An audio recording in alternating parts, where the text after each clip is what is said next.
ça va? C'est très bien. La forme? Bah oui. Bon, bah tant mieux alors, c'est la forme, c'est super. Aujourd'hui, pas le monde Djibril Cissé, mais j'ai mon Vicach. Et ça me va aussi très bien. Et vous savez ce qui m'impressionne avec les anciens pros quand même? C'est que même après avoir arrêté, ils gardent leur routine. Ça fait combien de temps que t'as arrêté? 20 ans? Ouais, ça, on a à peu près 20 ans. Et ben la Coupe du Monde arrive, même routine qu'à l'époque, il s'est acheté une nouvelle caméra. Donc félicitations, belle routine.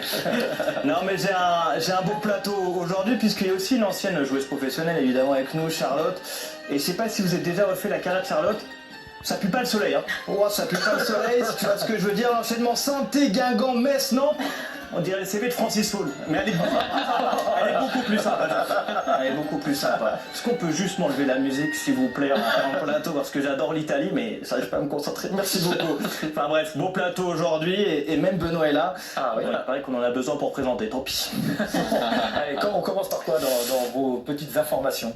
Peut-être l'OM comme ça au pif. Ah oui. Hein. Bientôt une semaine que Benassia a lâché un freestyle d'Indorov après le match perdu face à Lorient. Il avait décidé d'enfermer les joueurs à la commanderie derrière. Donc voilà, un message pour la jeunesse. Quand ça ne marche pas avec quelqu'un, enfermer la personne dans une pièce où elle ne peut pas sortir et peut-être que ça marchera. C'est faux évidemment. Ce qui est bien, c'est qu'avant d'être un chroniqueur de talent aux 1000 conquêtes, je suis surtout un journaliste accompli.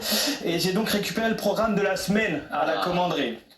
Lundi, les joueurs ont dû regarder, ils ont dû se regarder eux-mêmes 4 heures dans un miroir. C'est très dur, c'est pour faire bosser le mental. Et essayez chez vous, je sais que Jérémy a essayé de regarder son visage ce matin, il a tenu 5 minutes, ce qui est pas mal. 1 minute de plus que son date hier, donc tu vois, on progresse quand même. Mais ça fait bosser le mental de se regarder dans le miroir. Alors en moyenne, les joueurs ont craqué au bout d'1 heure. Habib Bey lui a tenu 14 heures. Rigole pas, Vikash, il a dû aller pisser. Donc. Mardi, sortie shopping dans les rues de Marseille pour améliorer cette fois-ci la prise de décision. Des petits groupes se sont formés. On a vu Pavard et Højbjerg aller chez Célio, Aubameyang et Emerson aller chez Guess. Et puis Balerdi lui est allé chez Pampers en vue de la fin de saison. Mercredi après-midi chill. Cette fois-ci autour des séries choisies par des joueurs. On avait du NCIS, du Game of Thrones et aussi du One Punch Man demandé par Greenwood qui aime bien les animés. Jeudi, c'était 1 heure d'entraînement avec des ballons de rugby. Pacho était dans ses standards, il a fait 8 drops, donc félicitations, il devrait donc être titulaire ce week-end avec le Stade Toulousain. Et enfin ce soir, pour souder encore plus le groupe, eh bien Mehdi Benatia va forcer tout le monde à regarder Vendredi tout est permis en entier. Le groupe peut exploser, je vous le dis complètement, surtout si Boudère est dans un récital. Enfin bref, une très belle semaine de prépa, on va voir si ça porte ses fruits. En attendant, le club lui a bien bossé aussi, puisqu'il y a maintenant de nouveaux éclairages dans les allées du Vélodrome. Alors vous allez voir, c'est joli. Ça sert à rien, mais c'est joli, voilà. C'est un peu Victoria Silvestre sur la roue de la fortune à l'époque.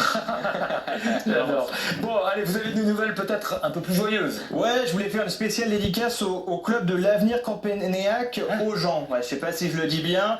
Honnêtement, je sais pas ce que fait l'Avenir dans le naming, puisque vous le voyez, elles sont dernières du championnat actuellement avec une nouvelle défaite le week-end dernier, 16-0. Bon, ça s'est joué à rien. Ah oui. Avec 108 buts encaissés sur la saison et moins 1 point au classement général.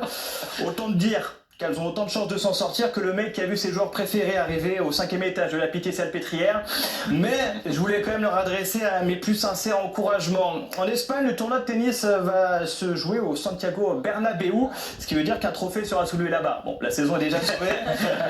Mais le plus drôle reste qu'il y ait eu un match de gala entre Sinner, Nadal, Courtois et Bellingham, et qui ils ont mis en arbitre?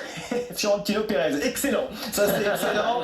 Ça explique quand même la défaite de la doublette Nadal-Sinner, hein, puisque chaque coup des Madrilènes, la balle était bonne. Hein, même la balle de Courtois qui a fini en tribune, pleine ligne selon Fiorentino Pérez, qui a aussi mis un carton jaune à Lamine Yamal. Bon, bah, pourquoi pas. Allez, on part en Angleterre maintenant. Ouais, il faut qu'on finisse avec Arsenal quand même, et qui fait tellement de choses pour nous rendre heureux. On le dit pas. Il y a 3 semaines, on était là, ils vont rompre le sort, c'est fini, c'est plié. Et puis on a vu le truc se retourner comme le genou de Lindsey Vonn. Elle est un peu dure celle-là. Chaque année, je trouve qu'on sous-estime un peu ce que peut nous proposer Arsenal. La régularité dans l'échec, voilà, il n'y a que la vie amoureuse d'Anthony qui peut rivaliser. J'avais promis un truc gratuit, j'ai aucune info. Hein. Le nom Gunners, en fait, ça vient du fait que quand tu les supportes, t'as envie de t'en mettre une dans le buffet. Voilà, tout simplement. Quand même, s'ils arrivent à perdre le titre alors qu'ils avaient autant d'avance, ça veut dire qu'il y a encore une arche de champion qui va pas être sortie. Hein. Tu mets toutes les arches à la suite, t'as l'impression d'être dans les jardins de Versailles. À la fin, vive le roi, vive le foot et bonne soirée. Tout le monde dit Tony Gelano dans l'équipe de Greg.